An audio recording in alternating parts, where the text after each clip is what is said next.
Dear students, जी sir. जैसे कि last time हम सी प्लस प्लस लैंग्वेज के बारे में डिस्कशन कर रहे थे और हमने सी प्लस प्लस में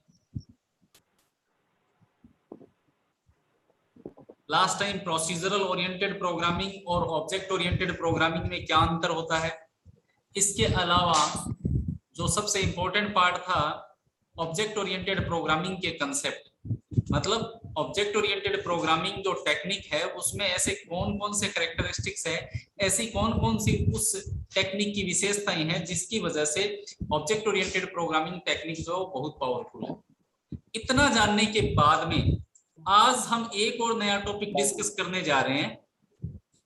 आज हम टॉपिक, आप अपनी आवाज को म्यूट कर लें। आज जो हम टॉपिक डिस्कस करने जा रहे हैं अकॉर्डिंग टू योर सिलेबस वो है टोकन्स। जी सर। ठीक है, आप जो है अपनी जो ऑडियो है वो म्यूट कर ले एक बार है। हाँ सर।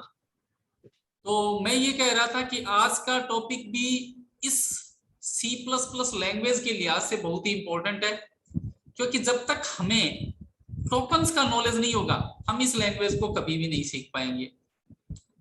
ये टोकन ठीक उसी तरीके से है क्योंकि सी प्लस प्लस मैं आपको कह रहा हूं एक कंप्यूटर लैंग्वेज है, एक प्रोग्रामिंग लैंग्वेज है। आप इस लैंग्वेज का यूज करके प्रोग्राम्स बनाते हो और प्रोग्राम से सॉफ्टवेयर बनते हैं। तो ये एक कंप्यूटर लैंग्वेज है, एक प्रोग्रामिंग लैंग्वेज है। ठीक उसी तरीके से जैसे आप इंग्लिश सीखते हो, हिंदी सीखते हो या कोई दूसरी लैंग्वेज सीखते हो, जब आप किसी भाषा को, किसी लैंग्वेज को सीखते हो तो आपको सबसे पहले क्या सीखना पड़ता है? आप में से कौन बताएगा? अगर आपको किसी लैंग्वेज को बढ़िया से सीखना है तो हमें उसकी किस चीज का नॉलेज होना चाहिए? बताओ। आपको अगर इंग्लिश सीखनी है तो आपको किस चीज का नॉलेज बढ़िया होना चाहिए? बताइए, जल्दी से बताइए।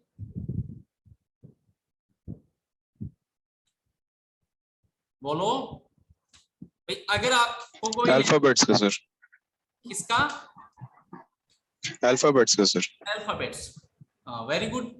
या फिर मैं अगर ये कह दूं कि हिंदी को सीखने के लिए आपको व्याकरण का नॉलेज होना चाहिए और अंग्रेजी को, इंग्लिश को सीखने के लिए आपको ग्रामर, जैसे हम ग्रामर बोल देते हैं, नॉलेज होना चाहिए या नहीं होना चाहिए? अगर आपको बढ़िया से सीखनी है ग्रामेटिकली तो आपको ग्रामर का नॉलेज होना जरूरी है या नहीं है? यस और नो? Yes sir. ठीक उसी तरीके से सी प्लस प्लस, जैसे कि मैंने कहा कि सी प्लस प्लस क्या है? एक लैंग्वेज है, एक कंप्यूटर लैंग्वेज है जिसका यूज करके हम प्रोग्राम्स बनाते हैं और बहुत सारे प्रोग्राम मिलकर के क्या बन जाता है, बनाकर के मिलाकर के उनको क्या बना देते हैं? एक सॉफ्टवेयर बना देते हैं। तो ये भी एक कंप्यूटर लैंग्वेज है और इस लैंग्वेज को सीखने के लिए भी हमें इसकी ग्रामर का नॉलेज होना जरूरी है। तो ये टोकन जो है ये एक तरीके से आपके इस सी प्लस प्लस लैंग्वेज की क्या है? ग्रामर है। आप ग्रामर में क्या सीखते हो? बहुत ही बारीक बारीक और छोटी छोटी चीजें सीखते हो। आप जैसे एग्जांपल के तौर पर अगर आप हिंदी की बात करें तो उपसर्ग है, प्रत्यय है, संज्ञा है। अपने इंग्लिश की बात करें तो आप एक्टिव पैसिव जो है, डायरेक्ट इनडायरेक्ट स्पीच है ना। इसी तरीके से टेंसेस है, बहुत सारी चीजें आप सीखते हो ग्रामर के अंदर। तो उनके अंदर बहुत छोटी छोटी चीजें आप जो है वो सीखते हो।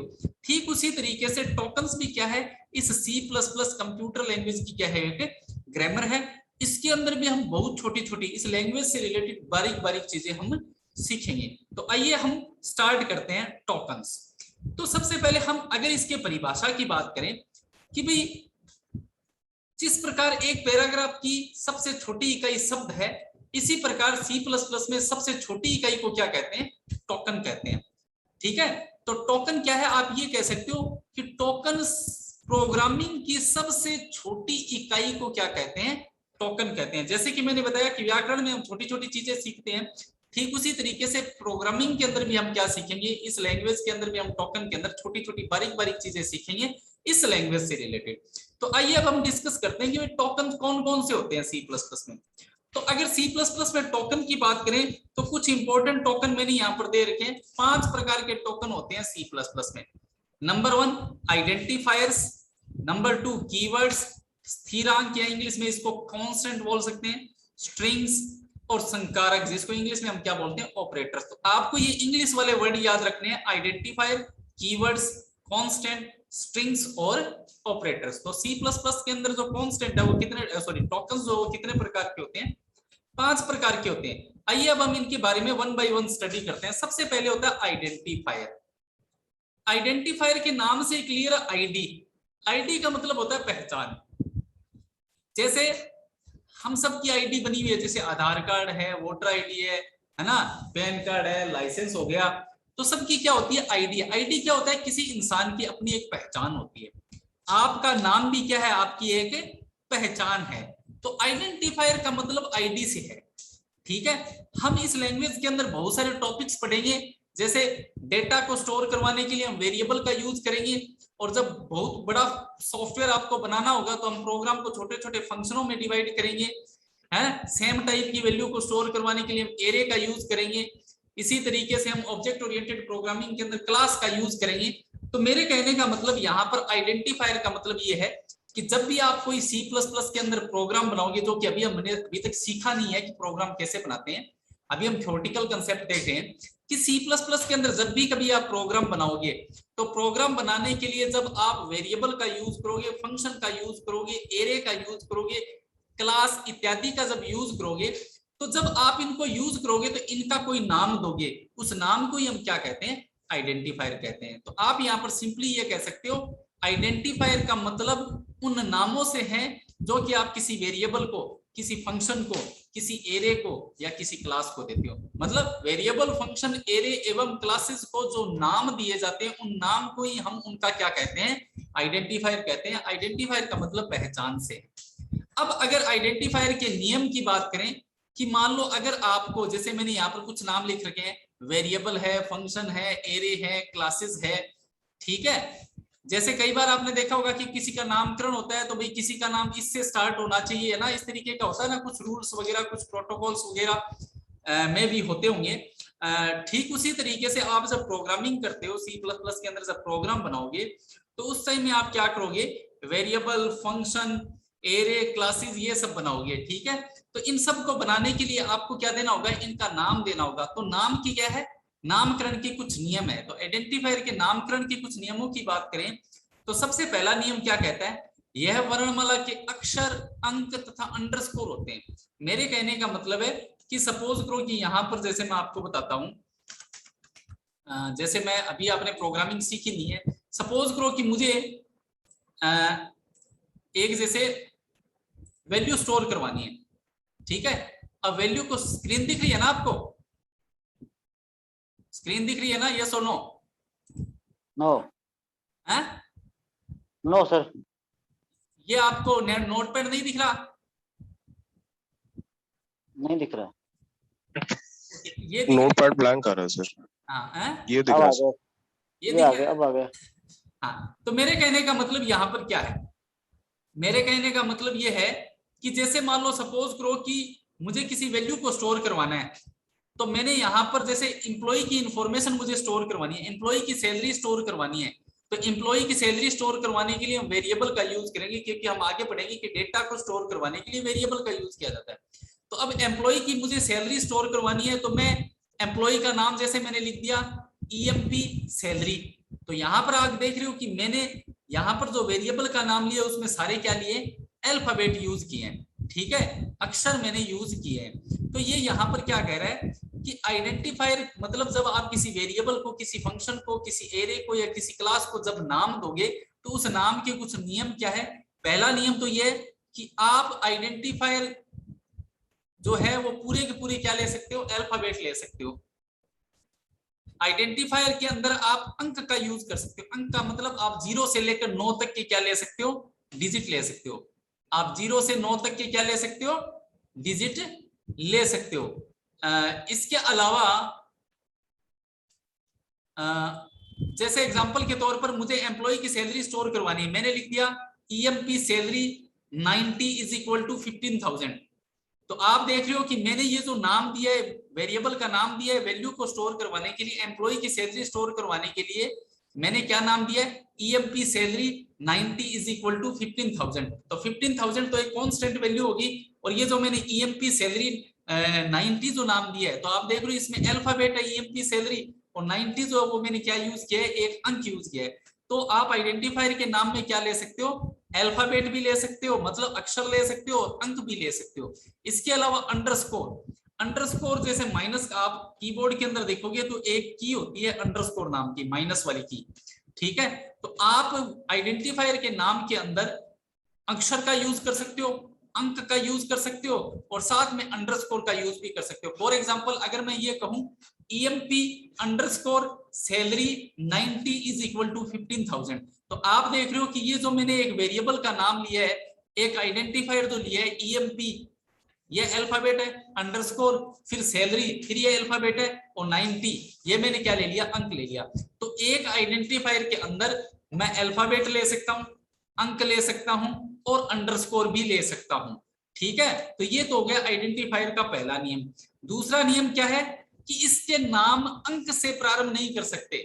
इसके नाम को हम किससे प्रारंभ नहीं कर सकते, इसके नाम को हम अंक से प्रारंभ नहीं कर सकते। अब अंक से प्रारंभ करने का मतलब क्या है, अंक से प्रारंभ करने का मतलब ये है कि आप जैसे सपोज करो कि आप एम्प्लॉय की सैलरी स्टोर करवाना चाहते हो, और आपने एक आइडेंटिफायर दिया, एक वेरिएबल का नाम दिया EMP salary is equal to 15,000। तो आप देख रहे हो कि इस आइडेंटिफायर के अंदर सारे क्या लिए मैंने, ईएमपी सैलरी, मतलब सारे अल्फाबेट लिए हैं। अब अगर मैं ये लूं, मैंने अभी आपको बताया कि आप अंक का यूज भी कर सकते हो आइडेंटिफायर में। अब अगर मैं ये लिख दूं 90 EMP salary is equal to 15,000, this is not correct identifier rule.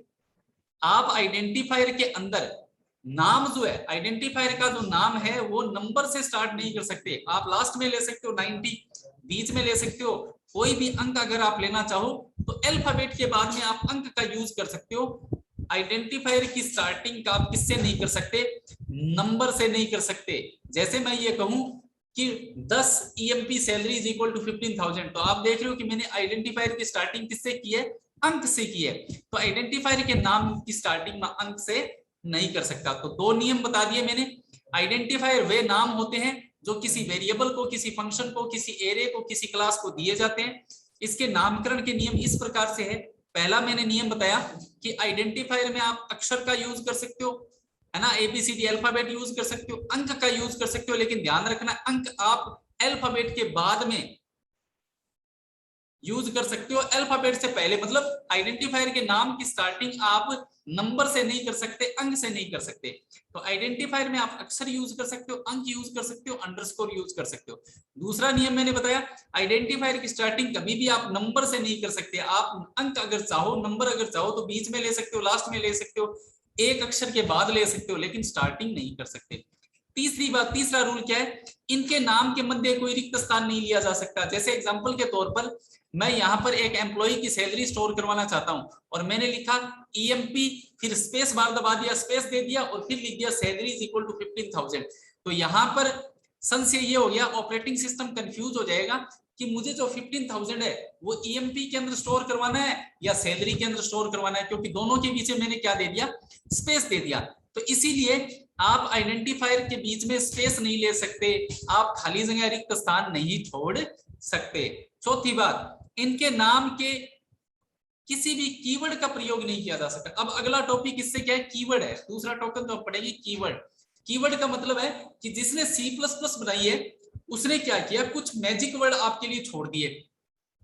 उसने क्या किया, जैसे बीजार ने स्टूडेंट अपने C++ बनाई, तो उन्होंने हमारा काम आसान करने के लिए कि भाई हम आसानी से C++ लैंग्वेज को सीख सकें, आसानी से इसके अंदर सॉफ्टवेयर बना सकें, तो उन्होंने बहुत सारे मैजिक वर्ड बना करके अपने लिए छोड़ दिए, ठीक है। और ये कहा कि आप तो इन मैजिक वर्ड का यूज कर लो, लेकिन ध्यान रखना एज इट इज आपको वैसे यूज करना पड़ेगा जैसे मंत्र का उच्चारण नहीं होता है क्या, थोड़ा सा अगर आप डिफरेंट बोलते हो तो उसका मीनिंग अलग हो जाता है।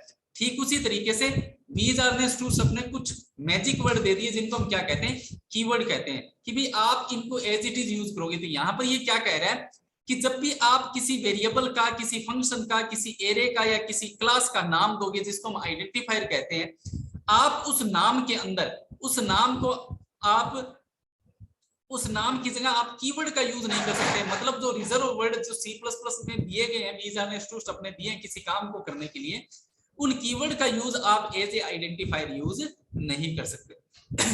तो ये हो गया आइडेंटिफायर। आइडेंटिफायर वे नाम होते हैं जो किसी वेरिएबल को, किसी फंक्शन को, किसी एरे को, किसी क्लास को दिए जाते हैं। आइडेंटिफायर के नाम में आप अल्फाबेट का, अंक का, अंडरस्कोर का यूज कर सकते हो। ध्यान रहे, आइडेंटिफायर के नाम की स्टार्टिंग अंक से नहीं हो सकती। आइडेंटिफायर के नाम में आप रिक्त स्थान नहीं छोड़ सकते, और आइडेंटिफायर के नाम में आप किसी भी कीवर्ड का यूज नहीं कर सकते। उम्मीद करता हूं कि आइडेंटिफायर आपको क्लियर हो गया होगा। यस और नो? जल्दी बोलिए। जी सर, जी सर। ओके, अगला जो टोकन है वो है कीवर्ड। अगला जो टोकन है वो क्या है? कीवर्ड है। अब मैंने कीवर्ड के बारे में बताया कि keyword these are the two sub, जिसने C++ बनाई उसने कुछ मैजिक वर्ड दे दिए कि भाई अगर आपको ये काम करना है, जैसे होता है ना कि भाई अगर आपका ये काम सिद्ध करवाना है तो इस मंत्र का उच्चारण करो। ठीक उसी तरीके से यहाँ पर भी ये क्या है, एक तरीके से ये मैजिक वर्ड है, चमत्कारी वर्ड है। तो उन्होंने क्या किया, बीज आर ने स्टूप ने आपको बहुत सारे वर्ड दे दिए और ये कहा कि इस काम को करना है तो ये वर्ड यूज कर लेना, इस काम को करना है तो ये वर्ड यूज कर लेना, लेकिन ध्यान रहे स्पेलिंग में मिस्टेक नहीं करनी है। तो यहां पर अगर हम देखें तो यहां पर हम पाएंगे कि C++ भाषा के वे आरक्षित शब्द जिनके प्रयोग द्वारा हम प्रोग्रामिंग करते हैं कीवर्ड कहलाते हैं। सभी कीवर्ड को आपको किस में लिखना है? स्मॉल लेटर, छोटी ABCD के अंदर आपको कीवर्ड लिखने हैं एवं एक ही शब्द के होते हैं। इन्हें रिजर्व वर्ड के नाम से भी, इनको क्या कहते हैं? हम रिजर्व वर्ड भी कहते हैं। अब C++ में यहाँ पर क्या कह रहे हैं कि C++ के अंदर 48 कीवर्ड होते हैं एवं अधिकांश कीवर्ड्स में C प्रोग्रामिंग में भी है। मेरे कहने का मतलब C++ से पहले एक लैंग्वेज होती है C लैंग्वेज, जो आपके सिलेबस में नहीं है। C लैंग्वेज के अंदर भी आपको ज्यादातर कीवर्ड जो मैं अभी यहाँ पर यूज कर रहा हूँ वो ज्यादातर कीवर्ड आपको C लैंग्वेज के अंदर भी मिलेगी, क्योंकि C++ का एडवांस वर्जन है। ठीक है, अब ठीक है, तो इस तरीके से यहाँ पर आप देख रहे हो कि C++ के अंदर कितने कीवर्ड दिए हुए हैं? 48 कीवर्ड दिए हुए हैं।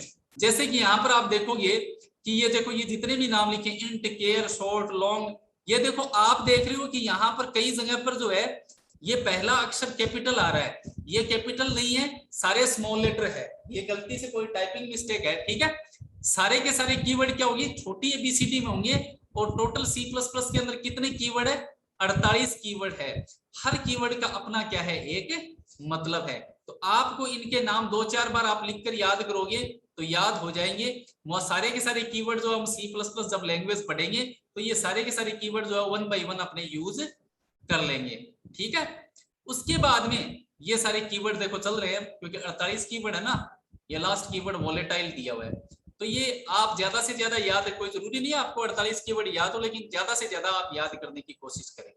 उसके बाद में अगला की अपना टोकन आता है कांस्टेंट। कांस्टेंट नाम से क्लियर है, फिक्स वैल्यू। कांस्टेंट का मतलब होता है अपने हिंदी में इसको अचर बोल सकते हैं, स्थिरांक बोल सकते हैं। कांस्टेंट का मतलब होता है फिक्स वैल्यू जो चेंज नहीं होती। जैसे पाई है, पाई का मान कितना होता है? 3.1415। अब पाई का मान कभी चेंज होता है क्या? ये बिल्कुल फिक्स वैल्यू है। इसका मतलब यहाँ पर पाई क्या है? कांस्टेंट है। तो आप यहाँ पर ये कहोगे कि कांस्टेंट वे मान होते हैं जो चेंज नहीं होते। कांस्टेंट वे मान होते हैं जो प्रोग्राम को एग्जीक्यूट करवाने के दौरान चेंज नहीं होते। वे संख्याएं, शब्द या चिन्ह जिनका मान प्रोग्राम के संपूर्ण क्रिया नवीन के दौरान परिवर्तित नहीं होता, कांस्टेंट कहलाते हैं। आप सीधा याद रखो कि वे मान जो प्रोग्राम को रन करवाने के दौरान चेंज नहीं होते, कांस्टेंट कहलाते हैं। अब आपको सपोज करो कि एक वैल्यू स्टोर करवानी है, आपको कोई डेटा स्टोर करवाना है। तो मैंने अभी आपको बताया कि डेटा स्टोर करवाने के लिए हम वेरिएबल का यूज करेंगे। डेटा को स्टोर करवाने के लिए हम किसका यूज करेंगे? वेरिएबल का यूज करेंगे। ठीक है, तो अभी तो देखो इसमें बहुत सारी चीजें दी हुई है, अभी आपको इतना ध्यान नहीं रखना है इसमें। जैसे एग्जांपल में आपको कई चीजें कॉन्स्ट, इंट, रेट, बहुत सारी चीजें देखने को मिल रही है कि डेटा को स्टोर करवाने के लिए हम वेरिएबल का यूज करेंगे। और अगर आपने वेरिएबल के नाम से पहले कॉन्स्ट कीवर्ड का यूज कर लिया, ये गलती से छपा हुआ है एग्जांपल में, कॉन्ट नहीं है, ये देखो कॉन्स्ट, CONST, स्मॉल लेटर में लिखना है ये कॉन्स्ट। तो C++ के अंदर आपको ध्यान रखना है कि कांस्टेंट वे फिक्स वैल्यू होती है जो प्रोग्राम को रन करवाने के दौरान चेंज नहीं होती। C++ के अंदर आपको कांस्टेंट बनाने के लिए किस कीवर्ड का यूज करना है? कॉन्स्ट। अब आप देख लो कि ये कॉन्स्ट देखो कहां पर है। आप अगर कीवर्ड में देखोगे तो आपको कहीं न कहीं ये कीवर्ड मिल जाएगा कॉन्स्ट। ये देखो यहां पर ये कीवर्ड आपको दिख रहा है इस साइड में, राइट वाली साइड में देखो आप, ये दिस है और ये आपका कॉन्स्ट कीवर्ड है। इसका मतलब मैंने अभी आपको बताया कि कीवर्ड वे मैजिक वर्ड होते हैं जिसका किसी न किसी काम को करने के लिए यूज किया जाता है। तो आप यहाँ पर देख रहे हो कि कॉन्स्ट कीवर्ड का यूज यहाँ पर किस काम आता है, कांस्टेंट बनाने के लिए हम कीवर्ड का यूज करते हैं। कांस्टेंट का मतलब है कि आपने एक वेरिएबल लिया, उसके अंदर कोई वैल्यू स्टोर करवा दी, तो आप वेरिएबल के अंदर जो वैल्यू स्टोर करवाई है वो बाद में आप चेंज भी कर सकते हो। जैसे एग्जांपल के तौर पर employ salary is equal to 50,000। अब आपने एम्प्लॉय सैलरी एक आइडेंटिफायर है, साथ में क्या है, एक कीवर्ड है, इस कीवर्ड के अंदर आपने वैल्यू स्टोर करवा दी 50,000। अब आप वैल्यू चेंज, सैलरी चेंज भी तो हो सकती है किसी की, employ salary is equal to 60,000। अब आपने वेरिएबल की वैल्यू क्या कर दी, 50,000 से 60,000 कर दी। इसका मतलब वेरिएबल की वैल्यू तो आप क्या कर सकते हो, चेंज कर सकते हो। लेकिन आप एग्जांपल के तौर पर जैसे यहां पर ये दिया हुआ है पाई इज इक्वल टू 3.1415, ये जो पीछे दिया हुआ है कॉन्स्ट फ्लोट, इसको भूल जाओ आप, सिर्फ ये देखो पाई इज इक्वल टू 1, तो 3.1415 ये तो वैल्यू होगी, और पाई यहाँ पर क्या है, एक वेरिएबल है। अब अगर मैं पाई, अभी क्या है, पाई के अंदर मैंने ये वैल्यू डाल रखी है तो मैं इसको चेंज कर सकता हूं, लेकिन अगर मुझे इसको कांस्टेंट बनाना है C++ में, तो मुझे इसके पीछे क्या यूज कर, अभी ये फ्लोट क्या है इसको भूल जाओ, ये एक डेटा टाइप होता है, ठीक है। अगर मैं इसके पीछे यूज कर लेता हूँ कॉन्स्ट, CONST, तो ये क्या बन जाएगा, आपका कांस्टेंट बन जाएगा। मतलब अगर मैं ये लिखता हूँ const pi is equal to 3.1415, तो अब मैंने पाई की वैल्यू को क्या बना दिया, कांस्टेंट बना दिया। और एक बार अगर मैं पाई की वैल्यू को कांस्टेंट बना देता हूं कांस्ट कीवर्ड का यूज करके, तो बाद में उसको मॉडिफाई नहीं किया जा सकता। तो कांस्टेंट वे मान होते हैं जो प्रोग्राम को रन करवाने के दौरान, या कांस्टेंट वे मान होते हैं जिनको चेंज नहीं किया जा सकता। C++ में कांस्टेंट बनाने के लिए हम CONST कांस्ट कीवर्ड का यूज करते हैं, ठीक है। तो ये बात हो गई कांस्टेंट की। तो अभी तक आपने क्या पढ़ा, मैं थोड़ा सा बता देता हूं। प्रोग्रामिंग की सबसे छोटी इकाई टोकन होती है। टोकन C++ में 5 प्रकार के होते हैं। आइडेंटिफायर वे नाम होते हैं जो किसी वेरिएबल को, किसी फंक्शन को, किसी एरे को दिए जाते हैं, ठीक है। और उसके कुछ नियम है, नामकरण है कि आइडेंटिफायर के नाम में आप जगह नहीं छोड़ सकते, आइडेंटिफायर के नाम में आप अंक ले सकते हो, आप अल्फाबेट ले सकते हो, आप अंडरस्कोर ले सकते हो, लेकिन आइडेंटिफायर के नाम की स्टार्टिंग आप किससे नहीं कर सकते, नंबर से नहीं कर सकते, ठीक है। तो ये मैंने आइडेंटिफायर के क्या बता दिए, कुछ नियम बता दिए। उसके बाद मैंने कीवर्ड के बारे में बताया कि कीवर्ड वे मैजिक वर्ड होते हैं जिनकी स्पेलिंग में आप मिस्टेक नहीं कर सकते, जिनका यूज किसी न किसी काम को करने के लिए किया जाता है। C++ के अंदर 48 कीवर्ड होते हैं जो, जिनके नाम आपको जो है वो याद करने हैं ज्यादा से ज्यादा। उसके बाद मैंने कांस्टेंट बताया, कांस्टेंट वे वैल्यूज होते हैं जिनके मान जो है वो चेंज नहीं होते। C++ में कांस्टेंट बनाने के लिए हम किस कीवर्ड का यूज करते हैं, किस कीवर्ड का यूज करते हैं भाई C++ में कांस्टेंट बनाने के लिए, बताओ। CONST सर। Very good, CONST const keyword का यूज करते हैं, ठीक है। तो we need to use const keyword to create constant in C++। तो ये तो होगी हमारा जो तीसरा टोकन है कांस्टेंट। उसके बाद में हम चलते हैं ऑपरेटर की तरफ। ऑपरेटर, ऑपरेटर क्या होते हैं, ठीक है। ऑपरेटर की अगर मैं बात करूं तो जैसे एग्जांपल के तौर पर मैं आपको बताऊं, एक उदाहरण अगर अपने लें, तो जैसे एग्जांपल के तौर पर मैंने कहा 2 + 3, मैंने क्या कहा 2 + 3, तो आप देखोगे कि 2 और 3 के बीच में मैंने क्या लगा दिया, प्लस लगा दिया। 2 और 3 के बीच में क्या लगाया मैंने, प्लस लगा दिया। अब यहां पर 2 और 3 पहले 2 और 3 अलग अलग थे, उनके बीच में जैसे ही मैंने प्लस लगाया तो बताइए क्या होगा। अब मैंने 2 और 3 के बीच में जब प्लस लगाया तो बताओ क्या होगा, ऑपरेटर बन जाएगा वो सर। हाँ, तो ये प्लस जो है ये क्या बन गया, ऑपरेटर बन गया। क्यों, क्योंकि ये क्या कर रहा है, 2 और 3 के बीच में जब आपने प्लस लगाया तो ये और 2 और 3 को क्या करेगा, ऐड करने का काम करेगा, ऐड करने का काम करेगा, जोड़ने का काम करेगा। मतलब आपको जब आप ऑपरेटर को कितनी वैल्यूज पर अप्लाई करते हैं तो ये ऑपरेटर क्या करता है, आपको कोई ना कोई रिजल्ट देता है। तो यहां पर आप ये कह सकते हो कि ये जो प्लस जो सिंबल है, जो चिन्ह है, इसको हम क्या कहते हैं, ऑपरेटर कहते हैं। और जो मैंने यूज किया 2 और 3, 2 और 3 को तो हम क्या बोलेंगे, ऑपरेंड बोलेंगे। और ये जो सिंबल है इसको हम क्या बोलेंगे, ऑपरेटर बोलेंगे। तो सिंपली मेरे कहने का मतलब है, एग्जांपल के तौर पर जैसे यहां पर लिखा हुआ है A + B, तो यहां पर A और B जो है इनको तो हम क्या कहेंगे, ऑपरेंड कहेंगे। मतलब ऑपरेटर जिन वैल्यूज पर अप्लाई होता है उनको तो हम क्या कहते हैं, ऑपरेंड कहते हैं, और ये जो सिंबल है प्लस, इसको हम क्या कहेंगे, ऑपरेटर कहेंगे। तो यहां पर आप देख लेंगे क्या लिखा है, वे चिन्ह जो वेरिएबल के मध्य यूज किए जाने पर इनके मध्य कोई क्रिया कराते हैं, ऑपरेटर कहलाते हैं। जैसे एग्जांपल के तौर पर मैं यहाँ पर a प्लस बी बता रहा हूँ कि a और b कोई वेरिएबल भी तो हो सकते हैं, जैसे a इज इक्वल टू 5 और b इज इक्वल टू 10, और फिर मैंने कहा a प्लस बी, तो एक तरीके से आप क्या कर रहे हो, 5 प्लस 10 कर रहे हो। तो मेरे कहने का मतलब है कि ऑपरेटर वे सिंबल होते हैं जो किन पर अप्लाई होते हैं, ऑपरेंड पर अप्लाई होते हैं, और जब भी ऑपरेटर ऑपरेंड पर अप्लाई होगा तो आपको कोई न कोई रिजल्ट देगा। तो ऑपरेटर क्या है, वे सिंबल होते हैं जो ऑपरेंड पर जब भी अप्लाई होंगे तो आपको कोई न कोई रिजल्ट देंगे। अब हम बात आते हैं ऑपरेटर की कैटेगरी पर। अब हम किस पर आते हैं, ऑपरेटर की कैटेगरी पर आते हैं। तो ऑपरेटर की कैटेगरी में देखें तो हमने क्या किया, ऑपरेटर को विभाजित करने के लिए हम इनमें प्रयोग होने वाले ऑपरेटर, या आप सीधे डायरेक्ट आए, ऑपरेटर को यहाँ पर हमने 3 कैटेगरी में डिवाइड किया है, यूनरी ऑपरेटर, बाइनरी ऑपरेटर और टर्नरी ऑपरेटर। सीधा सा अगर मैं बताऊं, यूनरी का मतलब होता है यूनिट, इकाई। यूनरी ऑपरेटर वे ऑपरेटर होते हैं जो एक ऑपरेंड पर अप्लाई होते हैं। अभी मैंने आपको ऑपरेंड का मतलब बताया कि ऑपरेटर जिन वैल्यूज पर अप्लाई होता है उन्हें हम क्या कहते हैं, ऑपरेंड कहते हैं। ऑपरेंड कोई वैल्यू भी हो सकती है, कोई वेरिएबल भी हो सकता है। तो यहां पर मैं यहाँ पर ये कहूंगा, यूनरी ऑपरेटर वे ऑपरेटर होते हैं जो कि एक ऑपरेंड पर अप्लाई होते हैं।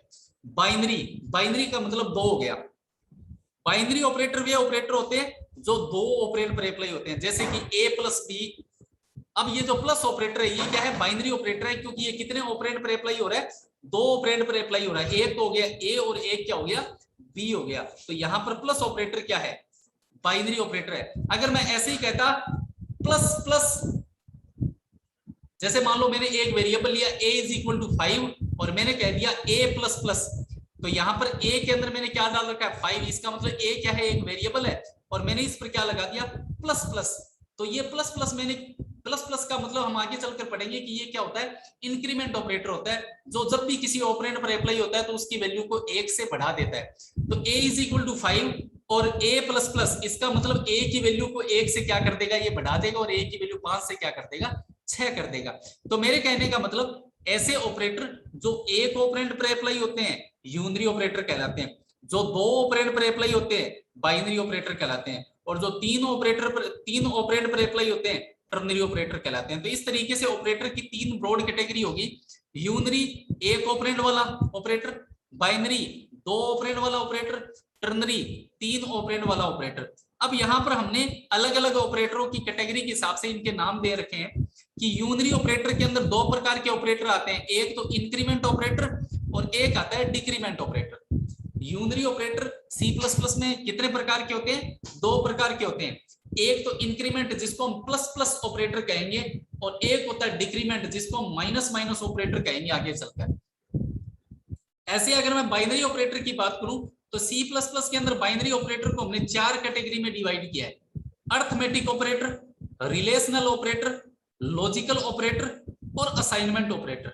ठीक है, तो इस तरीके से हमने 2 ऑपरेंड पर अप्लाई होने वाले ऑपरेटर जिनको हम बाइनरी ऑपरेटर कहते हैं उसको 4 कैटेगरी, अर्थमेटिक, रिलेशनल, लॉजिकल और असाइनमेंट ऑपरेटर। इसी तरीके से टर्नरी ऑपरेटर है, टर्नरी ऑपरेटर को हम क्या कहते हैं, कंडीशनल। इसका दूसरा नाम क्या है, कंडीशनल ऑपरेटर। टर्नरी ऑपरेटर को हम क्या कहते हैं, जो 3 ऑपरेंड पर अप्लाई होने वाले ऑपरेटर को हम टर्नरी ऑपरेटर कहते हैं, इसको हम कंडीशनल ऑपरेटर भी कहते हैं। ठीक है, तो ये डिस्कशन बाद की बात है, क्योंकि ऑपरेटर का आपका अलग से एक टॉपिक है, अलग से क्या है, एक चैप्टर है जिसका हम डिटेल से डिस्कशन करेंगे। तो ये हो गया आपका ऑपरेटर। ठीक है, तो टोकन्स में हम जब डिस्कस कर रहे थे कि भाई टोकन कितने प्रकार के होते हैं, तो हम देख चुके हैं आइडेंटिफायर। एक बार मैं दोबारा से बता देता हूं आपको कि हमने डिस्कस किया कि टोकन क्या होता है। प्रोग्रामिंग की सबसे छोटी इकाई को टोकन कहते हैं। टोकन C++ में 5 प्रकार के होते हैं, identifier, keywords, constant, string and operator. अब आप देख रहे होंगे कि ये स्ट्रिंग तो सर आया ही नहीं बीच में।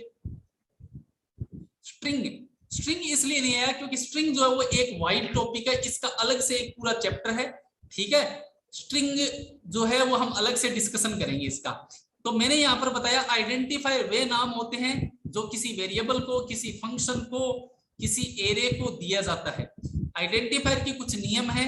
आइडेंटिफायर के नाम में आप अल्फाबेट का यूज कर सकते हो, अंक का यूज कर सकते हो, अंडरस्कोर का यूज कर सकते हो। आइडेंटिफायर के नाम में आप खाली जगह नहीं छोड़ सकते और आइडेंटिफायर के नाम की स्टार्टिंग आप नंबर से नहीं कर सकते। उसके बाद मैंने कीवर्ड के बारे में बताया कि कीवर्ड वे रिजर्व वर्ड होते हैं, वो मैजिक वर्ड होते हैं जिनकी स्पेलिंग में आप मिस्टेक नहीं कर सकते और हर वर्ड का अपना एक मतलब होता है, हर वर्ड का अपना एक मीनिंग है, हर वर्ड से आप कोई ना कोई काम कर सकते हो। ठीक है, C++ के अंदर 48 कीवर्ड होते हैं जिनके नाम आपको ज्यादा से ज्यादा याद करने हैं। हालांकि आपको कीवर्ड के नाम आपके जो परीक्षा में सवाल आएगा उसमें आपसे ये नहीं पूछा जाएगा कि बताओ 48 कीवर्ड कौन कौन से हैं। आपके सीधा एग्जाम में क्वेश्चन डायरेक्ट इस टॉपिक से कैसे आएगा कि या तो सीधा आएगा what is token, explain various types of token. Token क्या है, विभिन्न प्रकार के टोकनों का डिस्कशन करो।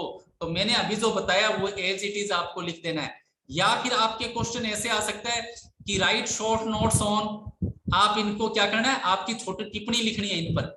आपको पूछ लेगा ऑपरेटर, ठीक है, कीवर्ड, कांस्टेंट, आइडेंटिफायर, या कोई दो दो करके पूछ ले या चारों दे दे, है ना। बड़ा क्वेश्चन बनाए तो चारों शॉर्ट नोट्स में दे दे कि शॉर्ट नोट्स लिखो इन पर। तो किसी भी प्रकार से क्वेश्चन आपके 100% इसमें से एक क्वेश्चन तो आपके बनेगा, चाहे छोटा बने चाहे बड़ा बने। ठीक है, किसी न किसी के बारे में पूछा जाएगा।